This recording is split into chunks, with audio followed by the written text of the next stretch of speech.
A day after getting eliminated from playoff contention, the Vancouver Canucks have fired their president and GM, Mike Gillis. I'm Jim Baskell with the latest ESPN headlines. We are joined on the phone by Pierre LeBrun, ESPN NHL writer. And Pierre, this is a team that lost in the first round of the playoffs 2 seasons prior. Didn't make it for the first time entirely since 2008. So what's gone wrong in Vancouver? Well, really, it's been quite the downfall ever since the Canucks lost Game 7 at home to the Boston Bruins in the 2011 Stanley Cup Finals.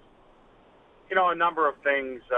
At the end of the day, this is an aging roster that has gotten stale at the core. It's a team that needs a facelift. It doesn't have a lot coming up the ranks in terms of high-end, youthful prospects outside of maybe Bor Horvat, which should be a very good player. But it's just time. I mean. You know, being a contender is a cyclical thing, and unless you're the Detroit Red Wings, who seem to be good forever, most other teams have to go through the ups and downs of building and rebuilding and going from the top to the bottom. And, you know, it's time for the Canucks to rebuild. But ultimately, I think Mike Gillis paid the price because I think ownership felt that he had become a lightning rod for fans who were chanting his name, you know, to be fired Monday night at the game in Vancouver, which, by the way, had a lot of empty seats, which is rare to see in a Canadian market.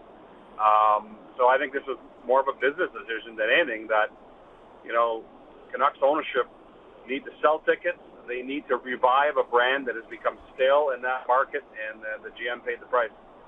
Pierre, is almost a trade of sorts of head coaches. Alain Vigneault goes to the Rangers, John Tortorella to the Canucks. How safe is John Tortorella as coach?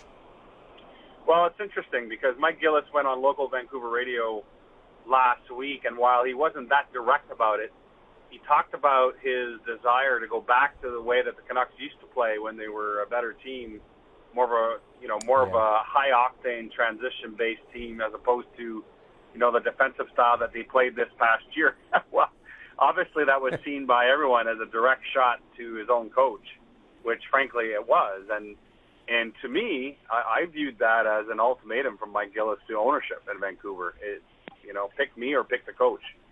And, you know, for some background there's a lot of people who believe that Canucks ownership strongly urged Mike Gillis to hire John Tortorella when he may not have been Mike Gillis's first choice last summer, just to give this all some context. So at the end of the day, John Tortorella does live to see another day. I mean, I guess you have to see now if the new GM, you know, wants to keep him on board or whether ownership makes that a requirement of the new GM. All that's still unanswered at this point. He's ESPN NHL writer Pierre LeBrun. Pierre, thanks for the insight. All right, anytime.